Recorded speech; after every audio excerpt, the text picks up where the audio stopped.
பந்தம் எது சொந்தம். வாங்க சார். ஹலோ மிஸ்டர் ராஜ்குமார், வாங்க வாங்க உட்காருங்க. எப்படி இருக்கீங்க? பார்த்து ரொம்ப நாள் ஆச்சு. என் மெட்ராஸ் கம்பெனியை என் மாப்பிள்ளையே பார்த்துக்கிறார். அதனால எனக்கு என்ன கவலை இருக்கு சொல்லுங்க. இப்போ நான் ஃப்ரீயா பெங்களூர்லயே வந்து உட்காந்துட்டேன். ஆமா தினேஷ், உங்க பிசினஸ் எப்படி நடக்குது? நீங்க நல்லா இருக்கீங்களா? நான் நல்லா இருக்கேன் சார். ஆமா, நீங்க வரும்போது சவிதாவையும் கூட கூட்டு வந்திருக்கலாமே. அவங்க மெட்ராஸ்ல தானே இருக்கா. அப்படியா? நாளைக்கே வந்து உங்களை பார்க்க சொல்றேன். பத்மினி, காஃபி கொண்டா. மாப்பிள்ளை எப்படி இருக்காரு? ஃபேக்டரி எல்லாம் கரெக்டா மெயின்டைன் பண்றாரா? எந்த ப்ராப்ளமும் இல்லாம நடத்திக்கிட்டு இருக்காரு. முதல்ல மாப்பிள்ளைக்கு எக்ஸ்பீரியன்ஸ் இல்லையேன்னு பயந்தேன். ஆனா ரங்காச்சாரி இருக்கிற தைரியத்துல கம்பெனியோட முழு பொறுப்பையும் மாப்பிள்ளை கிட்ட ஒப்படைச்சிட்டேன். ஆனா ரங்காச்சாரி தான் ரிசைன் பண்ணிட்டு போயிட்டார். ஆமா சார், 10 நாளைக்கு முன்னால ரங்காச்சாரி சார் கிட்ட ஃபோன்ல பேசினேன். அமெரிக்காவில் இருக்கிற அவர் பையன் அங்கேயே வந்து தங்கிரின்னு சொன்னதுனால வேலையை ரிசைன் பண்ணிட்டு போறேன்னு சொன்னாரு. காஃபி சாப்பிடுங்க. தேங்க்யூ.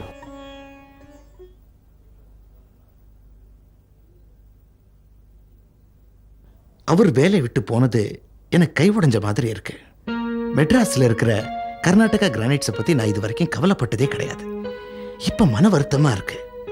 ரங்காச்சாரி இடத்துல எனக்கு அவரை மாதிரியே ஒரு ஆள் அவசியம் வேணும். என்ன சார், நீங்க ஏகப்பட்ட பிசினஸ் பண்றவரு, உங்களுக்கு தெரியாத ஆளா? உங்க கன்சர்ன்லயே யாராவது ஒரு சீனியர் மேனை அந்த பொசிஷன்ல வைக்கலாமே. கர்நாடகாலேருந்து ஒருத்தரை கூட்டிகிட்டு வர்றதை விட இங்க மெட்ராஸ்லேயே ஒருத்தர் கிடைச்சா நல்லா இருக்கும் நான் ஃபீல் பண்றேன். என் மாப்பிள்ள பிஸ்னஸ் பேசுறதுல புத்திசாலி தான். ஆனா கணக்கு வழக்கு விஷயத்துல அவ்வளவு கெட்டி கிடையாது. நீங்க எவ்வளவு சீக்கிரம் முடியுமோ அவ்வளவு சீக்கிரம் எனக்கு ஒரு அக்கௌண்டன்ட்டா கொடுங்க. ஒரு வாரத்துல கண்டிப்பா அனுப்புறேன் சார். சரி, நான் இப்ப கிளம்புறேன் தினேஷ். ஏதாவது விஷயம் இருந்தா எனக்கு ஃபோன் பண்ணி சொல்லுங்க. வர்றேம்மா. அம்மாவும் சபிதாவும் கேட்டதா சொல்லுங்க. கண்டிப்பா சொல்றேம்மா. போயிட்டு வரேன்.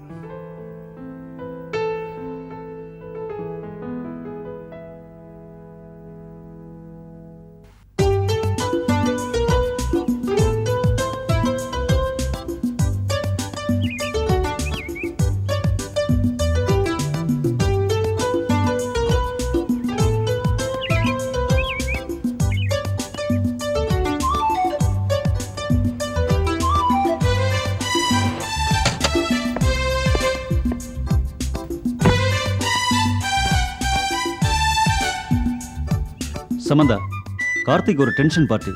ஃபர்ஸ்ட் இம்ப்ரெஷன் பெஸ்ட் இம்ப்ரெஷனாக இருக்கணும். நீ பேசுறதுல தான் இருக்கு. நான் எதுக்கு பேசணும்? என் பார்வை ஒன்று போதாதா?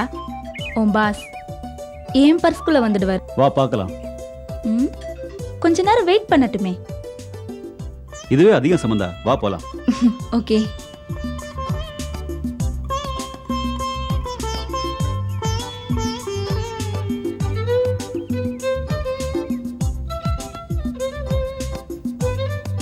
சார் தான் என்னோட பாஸ்.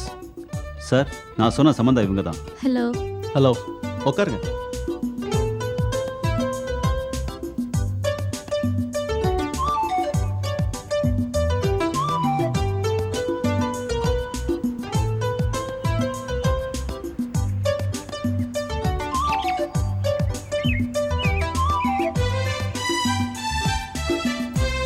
சார், ஒரு ஆர்டர் ப்ளீஸ்.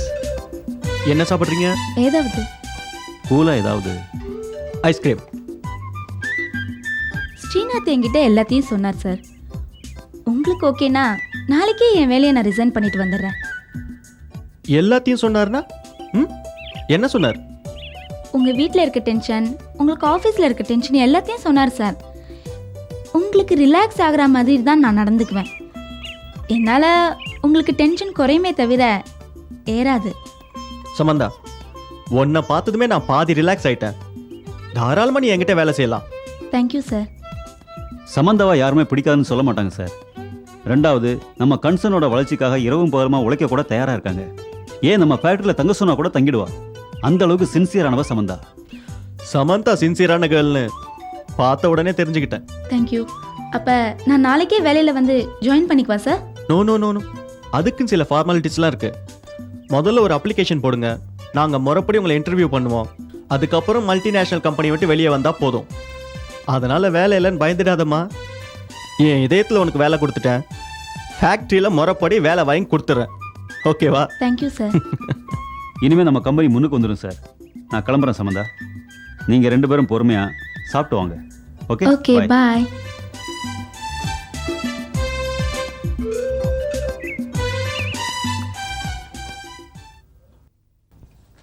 ஐயோ என்ன வெயில்! ஊரா இது? மார்க்கெட் போகணுன்னா 1 கிலோமீட்டர் போக வேண்டியதாக இருக்குது. கம்பெனிக்காரனுக்கு குவார்ட்டர்ஸ் கட்ட வேற இடம் கிடைக்கலையா? வீடே சரியில்லை. வீட்டில் இருக்கிறவங்க எப்படி சரியா இருப்பாங்க? ஆமாம், குழந்தை எங்க? நீங்கள் பாட்டுக்கு பேப்பர் படிச்சுட்டு இருக்கீங்க. தொட்டிலில் தூங்குது. தயவு செஞ்சு எனக்கு கொஞ்ச நேரமாக நிம்மதியாக இருக்கோட. உன் தொல்லை பொறுக்க முடியாம தான் எங்கள் அப்பா அம்மாவும் கோயிலுக்கு போயிட்டு வரேன்னு போயிட்டு 1 மணி நேரம் 2 மணி நேரம் அங்கேயே இருந்து வராங்க. அவங்களுக்கு என்னை பற்றி குறை சொல்லாடி தூக்கம் வராது. அங்கே யார்கிட்டயாவது உட்காந்து நம்ம குடும்பத்தை பற்றி புலம்பிட்டு இருப்பாங்க. பாவம் வயசானவங்க. அவங்க மனசுல இருக்கிற வேதனையை யார்கிட்ட போய் சொல்லுவாங்க? யார்கிட்டயும் சொல்லி நம்ம குடும்ப மானத்தை வாங்க வேண்டாம். இதோ பாருங்க, ஒன்று நம்ம எல்லாரும் பாம்பே போவோம், இல்லைன்னா உங்க அப்பா அம்மாவை பாம்பேக்கு அனுப்புங்க. அதுக்காக ஓடி போய் உங்க லீகல் அட்வைசர் அகிலா கிட்ட ஐடியா கேட்காதீங்க. நம்மளுக்கு இருக்கிற பிரச்சனைக்கு எல்லாம் காரணம் இந்த அகிலா தான். நம்ம பாம்பே போயிட்டா யார் முகத்தையும் முழிக்காம நிம்மதியா இருக்கலாங்க. இங்க பாரு லலிதா, சும்மா கூட இனிமே பாம்பே பக்கம் போக போறது இல்ல. அதனாலதான் உங்க அப்பா அம்மா அமுச்சு வைங்கன்னு சொல்றேன். கொஞ்சமாவது மனசாட்சியோட பேசல. நிறுத்துங்க. நான் மனசாட்சி இல்லாதவளாவே இருந்துக்கிறேன்.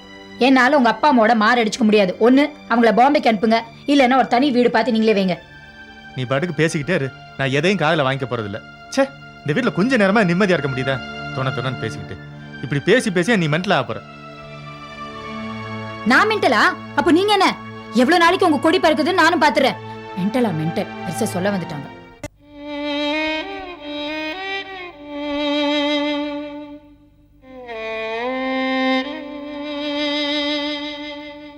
இந்த பாலை குடிச்சிட்டு வேலையை பாருங்கப்பா. நீ ஏமா தூங்காமல் முழிச்சுக்கிட்டு இருக்க? போய் தூங்க வேண்டியதானே? நீங்க கஷ்டப்பட்டு தூங்காம வேலை பார்க்கும்போது எனக்கு எப்படிப்பா தூக்கம் வரும்? கஷ்டத்தை பார்த்தா எப்படிம்மா? பொதுவாக வயசாயிட்டாலே எல்லாருக்கும் சரியாக தூக்கம் வராதுமா. என் ஆஃபீஸ் வேலை பார்க்கறதுக்கு எனக்கு யூஸ்ஃபுல்லாக இருக்குது. இந்த எரா கம்பெனியில் பார்ட் டைம் வேலைக்கு போகிறேன்ல, அங்கே அக்கௌண்ட் செக்ஷனில் இருக்கவன் கணக்கெல்லாம் போட்டு சொதப்பி வச்சுருக்கான். விசாரித்ததில் அவன் அக்கௌண்ட்ஸே படித்தது இல்லையா, போய் சர்டிஃபிகேட் காமிச்சு வேலைக்கு சேர்ந்துருக்கானா. என் கம்பெனி முதலாளி அதை என்கிட்ட கொடுத்து கணக்கு வழக்கெல்லாம் கொஞ்சம் சரி பண்ணி வைங்கன்னு சொன்னார். ஒரு வழியாக முடிச்சிட்டேன். அப்பா, இப்படி கஷ்டப்பட்டு வேலை செய்யறதுக்கு அண்ணி அப்பாவோட ஃபேக்ட்ரிக்கு வேலைக்கு போகலாமே. வேலையும் சுலபமாக இருக்கும், சம்பளமும் அதிகமாக கிடைக்கும்ல. அது சரியாக வராதுமா. அப்போ அந்த வேலையை நம்ம மணியத்தானுக்கு கேட்டு பார்த்தா என்ன? வேணாம் அகிலா, உறவு வேறு உத்தியோகம் வேறு. சொந்தக்காரங்கிட்டலாம் உத்தியோகத்துக்கு போகக்கூடாது. அதுவும் இல்லாமல் இப்போ தான் அவங்க நம்ம வீடு தேடி வந்து பழகுறாங்க. அதை சாக்கா வச்சுட்டு ஆதாயம் தேடுறது அவ்வளோ நல்லா இருக்காதுமா. இல்லைப்பா, நம்ம கேட்டால் தானே தப்பு. அவங்க அப்பா தானே உங்களை வேலைக்கு கூப்பிட்டாரு. அதுக்கு காரணம் இருக்குமா? ஒன்று, நம்ம கஷ்டத்தை தெரிஞ்சு நமக்கு உதவி செய்யணும்னு அவங்க நினச்சிருக்கலாம். இன்னொன்று, நான் பக்கத்தில் இருந்தால் கார்த்திக் கொஞ்சம் பயந்து அடங்கி நடப்பான்னு நினச்சிருக்கலாம். அவங்க உதவியை நாம் எதிர்பார்த்தோம்னா கார்த்திக் நம்ம இன்னும் கேவலமாக பேசுவான். மேலும் மேலும் விரோதம் வளர்ந்துக்கிட்டே இருக்கும். அதுக்கு இடம் கொடுக்க வேணான்னு நான் நினைக்கிறேன். மா, ஃபைலெல்லாம் எடுத்து உள்ளே வச்சுட்டு நீ போய் தூங்குமா. நான் இங்கேயே படுத்துக்கிறேன்.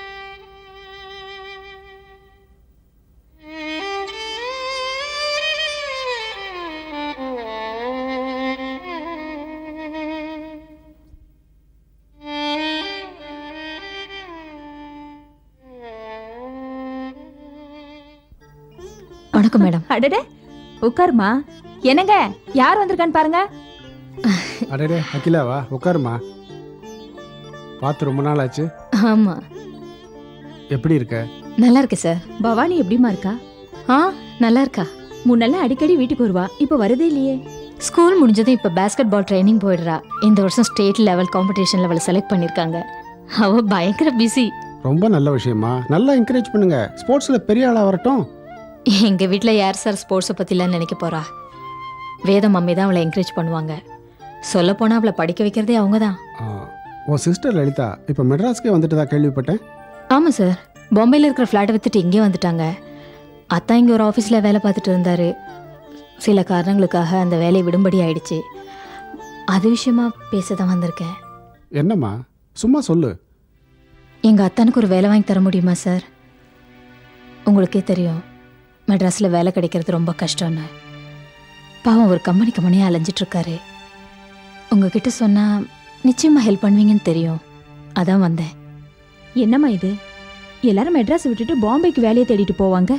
உங்க அத்தா என்னடானா பாம்பேல இருந்த வேலையை விட்டுட்டு மெட்ராஸ் வேலையை தேடி வந்திருக்காரு. எங்க அத்தானுக்கும் அவங்க ஃபேமிலியில இருக்கிறவங்களுக்கும் பாம்பேல இருக்க பிடிக்கல. ஏன்னா அவங்க சொந்தக்காரவங்களாம் இங்கே தான் இருக்காங்க. அதான் இவர் இங்கே வந்துட்டாரு. உன் அத்தான் என்ன வேலை செஞ்சிட்டு இருந்தாரு? அக்கௌண்டண்டா இருந்தாரு. சரிம்மா, 2 நாள் கழிச்சு உன் அத்தானை வர சொல்லு. என்னால் என்ன செய்ய முடியுமோ கண்டிப்பாக செய்கிறேன். வரும்போது அவருடைய பயோடேட்டாவையும் கொண்டு வர சொல்லு. ரொம்ப நன்றி சார். நான் உங்களுக்கு ரொம்ப சிரமம் கொடுத்துட்டேன்ல சார்? அதெல்லாம் ஒன்றும் இல்லைம்மா. வரேங்க. இருமா, காஃபி சாப்பிட்டு போலாம். ஐயோ வேண்டாம், வரும்போது தான் காஃபி சாப்பிட்டு வந்தேன். வரேன் மேடம், வரேன் sir.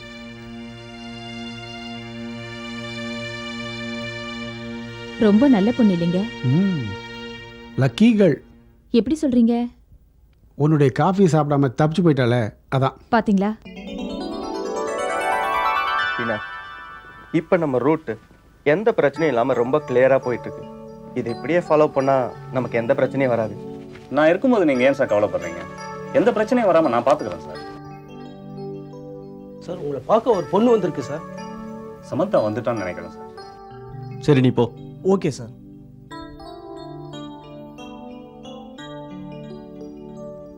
Hello, hi, how are you sir? I am fine. அதான் நீ வந்துட்டல்ல, இனிமே என் சந்தோஷத்துக்கு என்ன குறை? உன்னோட அப்பாயின்மெண்ட் ஆர்டர் ரெடியாக இருக்குது சமந்தா. நீ இன்னைக்கே டியூட்டியில் ஜாயின் பண்ணிக்கலாம். Okay sir. தேங்க்யூ. நீங்கள் சொன்ன மாதிரியே எனக்கு வேலை போட்டு கொடுத்துட்டீங்க. Thank you sir. கார்த்திக் சார் வேலை கொடுத்தது பெரிய விஷயம் இல்லை. இந்த கன்சர்னுக்காக நீ சின்சியராக உழைச்சி பேர் எடுக்கணும், அதுதான் முக்கியம். அதான் நான் வந்துட்டேன்ல, இனி இந்த ஆஃபீஸை சொர்க்கபுரியா மாத்திடலாம் சார். வாங்க, உங்க சீட்டுக்கு போலாம்.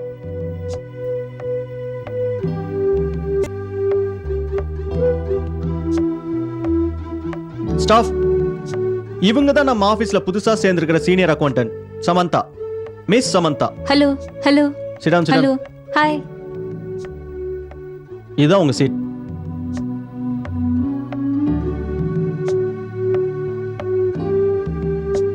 இதே சீட்ல 38 வருஷமா ரங்காச்சாரின்னு ஒருத்தர் இருந்தார். ரொம்ப சின்சியரான மனுஷன். அவர் பேரை காப்பாத்துற மாதிரி நீங்க நடந்துக்கணும். டெஃபினட்டா சார். குட். ஸ்ரீநாத்,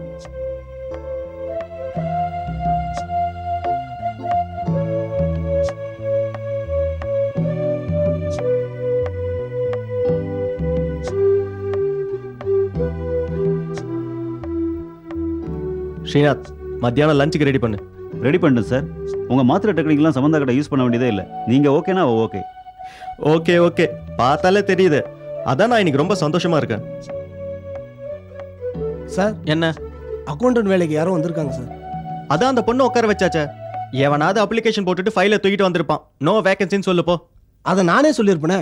ஆனால் வந்திருக்கிற ஆளு பெங்களூர் ஹெட் ஆஃபீஸ்லேருந்து அனுப்புனதா சொல்கிறான். ஹெட் ஆஃபீஸ்லேருந்து அனுப்புனாங்களா? உடனே உள்ள அனுப்பு. சரி சார்.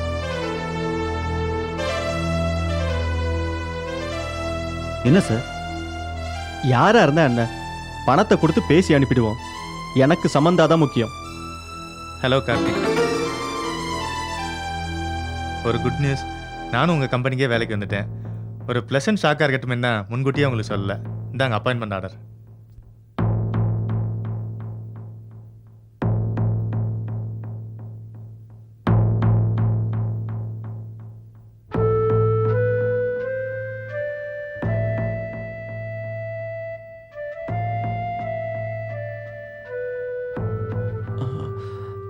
எப்படி? மிஸ்டர் தினேஷோட ரெக்கமெண்டேஷனில் தான் நம்ம அகிலா தான் அவர்கிட்ட பேசி இந்த வேலையை வாங்கி கொடுத்தது. பெங்களூர் ஹெட் ஆஃபீஸில் இருந்தே அப்பாயின்மெண்ட் ஆர்டர் வந்திருக்கு. இன்னைக்கு நாள் நல்லா இருக்குனால இன்னைக்கே ஜாயின் பண்ணிடுறேன். வாங்க.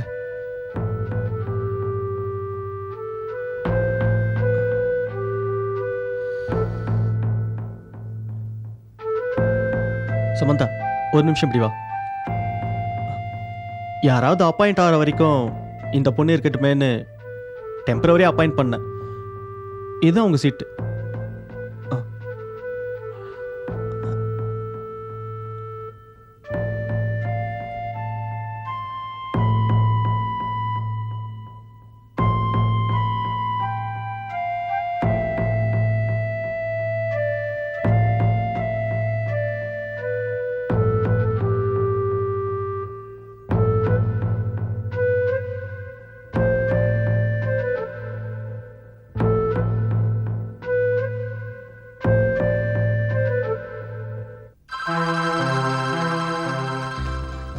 சார் என்ன சார் இது? யார் அந்த ஆள்? சமந்தா ப்ளீஸ் இப்போ என்ன எதுவும் கேட்காத. நான் ரொம்ப டென்ஷன்ல இருக்கேன். என்ன சார் டென்ஷன்? என்ன இப்பதானே அந்த சீட்ல உட்கார வச்சீங்க, அதுக்குள்ள அந்த ஆள் வந்தாரு எந்திரின்னு சொன்னா என்ன அர்த்தம்? எனக்கே ஒன்றும் புரியல சமந்தா. அவர் பெங்களூர் ஹெட் ஆஃபீஸில் கொடுத்த அப்பாயின்மெண்ட் ஆர்டரோட வந்திருக்காரு. நீ இப்போ போ, நான் ஸ்ரீநாத் உன் வீட்டுக்கு அனுப்புறேன். நல்லா இருக்கு சார், ரொம்ப நல்லா இருக்கு. என்ன மாதிரி ஒரு நல்ல எம்ப்ளாயி கிடைக்கிறது ரொம்ப கஷ்டம் தெரியுமா? ஆனா என்னைக்காவது ஒரு நாள் என்ன வேலையை விட்டு அனுப்புனதுக்கு நீங்க ரொம்ப ஃபீல் பண்ணுவீங்க. என்ன சார் இது? அந்த ஆளை பணத்தை கொடுத்து அனுப்புறேன்னு சொன்னீங்க, இப்போ சமந்தாவை இழந்துட்டீங்களே சார். யோ நீ வேற சும்மாரியா? வந்திருக்கிறது என்னோட மாமா, எங்க அக்காவோட ஹஸ்பண்ட். நான் நினைச்ச மாதிரியே வேண ஆரம்பமாயிடுச்சு. ச்சே. எல்லாரும் முதல்ல ஸ்வீட் எடுத்துங்க. என்ன விஷயம் மாப்ள? எனக்கு வேலை கிடைச்சிருக்கு மாமா. அகிலா உங்ககிட்ட எதுவும் சொல்லல? அப்படியா? சொல்லவே இல்லையே. அகிலானால தான் எனக்கு இந்த வேலையே கிடைச்சது. தினேஷ் சார்கிட்ட சொல்லி அகிலா தான் இந்த வேலையை வாங்கி கொடுத்தது. அப்படியா? ரொம்ப சந்தோஷம் மாப்ள. எப்போ ஜாயின் பண்ண போறீங்க? இன்னைக்கே ஜாயின் பண்றேன் மாமா. அகிலாக்கு தான் தேங்க்ஸ் சொல்லணும். தேங்க்ஸ்லாம் சொன்னா அந்நியம் ஆயிடுவேன். அகிலா உனக்கு என்ன வேணும்னு சொல்லு, இந்த மாசம் சம்பளத்தில் நான் வாங்கி தரேன். ஒன்றும் வேணாம், உங்களுக்கு வேலை கிடைச்சதே எனக்கு சந்தோஷம். ஆமா, உன்னை கேட்டா நீ வேணும்னு நான் சொல்லுவேன். சரி போயிட்டு வந்துடுறேன் மாமா. ம் வரேன்.